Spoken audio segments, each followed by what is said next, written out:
Assistant excise సూపరింటెండెంట్గా వస్తే మనం ES excise superintendent కావచ్చు. ఇవన్నీ అంటే ప్రతి చిన్న ప్రమోషన్ ఇంట్లో ఒక పండగ వాతావరణం. అలాగే ఇందాక మేడం మాట్లాడుతూ ఇంకా రాదులే అని కూర్చున్నప్పటికీ కుర్చీ ఉండి ప్రమోషన్ ఇచ్చిన తర్వాత దానికి తగ్గ కుర్చీ లేకపోవడం, ఒక టేబుల్ లేకపోవడం కూడా బాధగా అనిపిస్తుంది.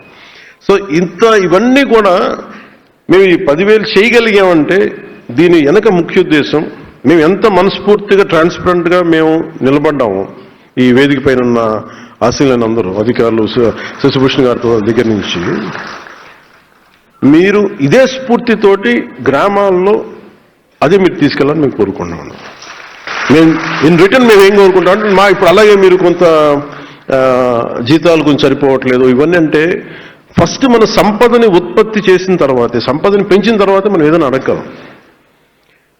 ప్రతి ఒక్కరు ఇప్పుడు ఏం చేశారు, కొన్నిసార్లు ఆర్థిక పరిస్థితి కూడా ఎట్లా అయిపోయిందంటే మనం పని చేయకుండా, ఏ అభివృద్ధి చూపించకుండా, ఇన్ఫ్రాస్ట్రక్చర్ డెవలప్ చేయకుండా, ఇన్ఫ్రాస్ట్రక్చర్కి అసలు డబ్బులు పెట్టకుండా ఎలాగ మనకి సంపద పెరుగుద్ది.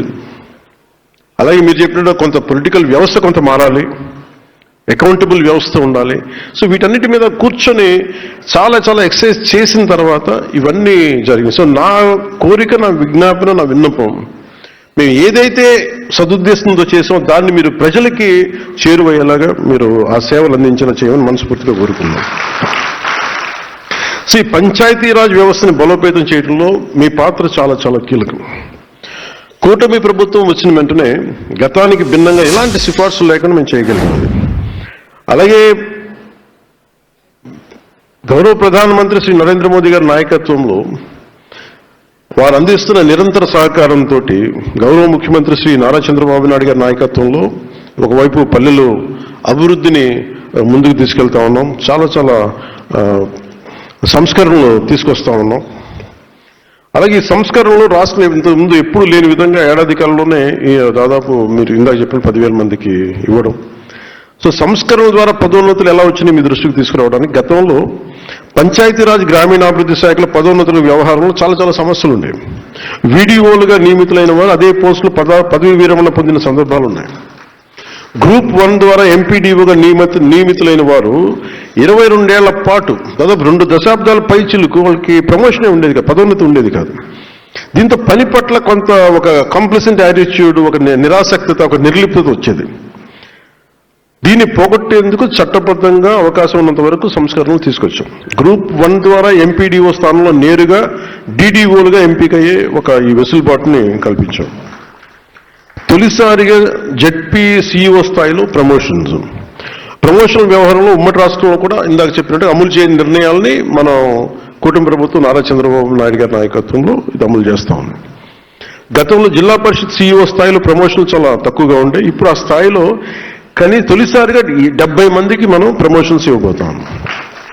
అలాగే ఇంజనీరింగ్ విభాగంలో ఐఎన్సీ స్థాయి అధికారిగా ఉండి డిప్యూటీ ఇంజనీర్, ఎగ్జిక్యూటివ్ ఇంజనీర్ పోస్టులో ఉన్న అధికారులే బాధ్యత నిర్వర్తించేవారు. మన ప్రభుత్వం వచ్చాక ఐఎన్సీ స్థాయికి కూడా రెగ్యులర్ ప్రమోషన్స్ ఇస్తూ పదోన్నతులు కల్పిస్తున్నాం.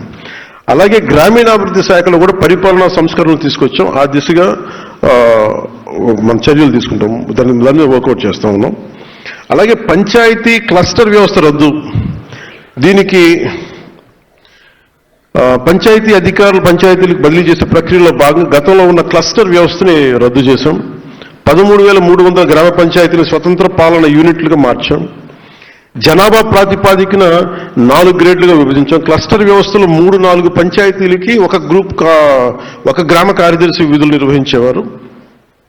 నూతన విధానంతో గ్రేడ్ల వారీగా విభజించబడిన ప్రతి పంచాయతీకి ఒక పంచాయతీ సెక్రటరీ నియమించాం.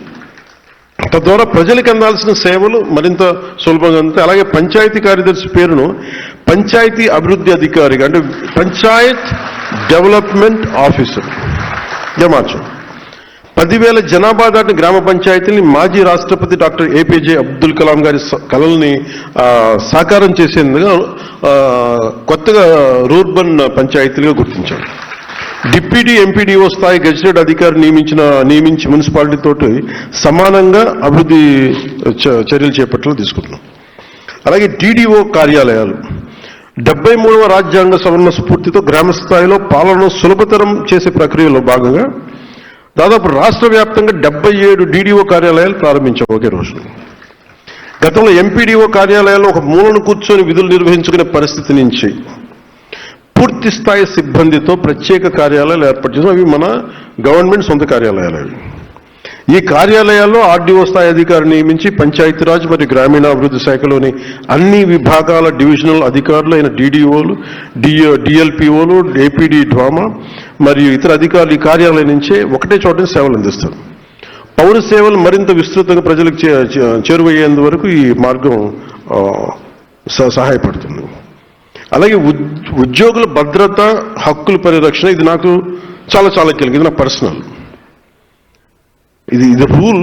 కానీ ఇది మనకి ఒక చిన్నపాటి ఉద్యోగికి ఇబ్బంది వస్తే మాకెందుకు లేని చెప్పి వదిలేస్తాను. నేను వచ్చినప్పుడు వెరీ క్లియర్ కట్ ఇన్స్ట్రక్షన్ ఏమి ఇచ్చానంటే మన ఉన్నతాధికారులకి అందరికీ కూడా, ముఖ్యంగా మహిళలకి ఇబ్బంది లేకుండా చూడండి. ఎలాంటి వేధింపులు ఉన్నా కానీ చాలా బలమైన చర్యలు తీసుకోండి.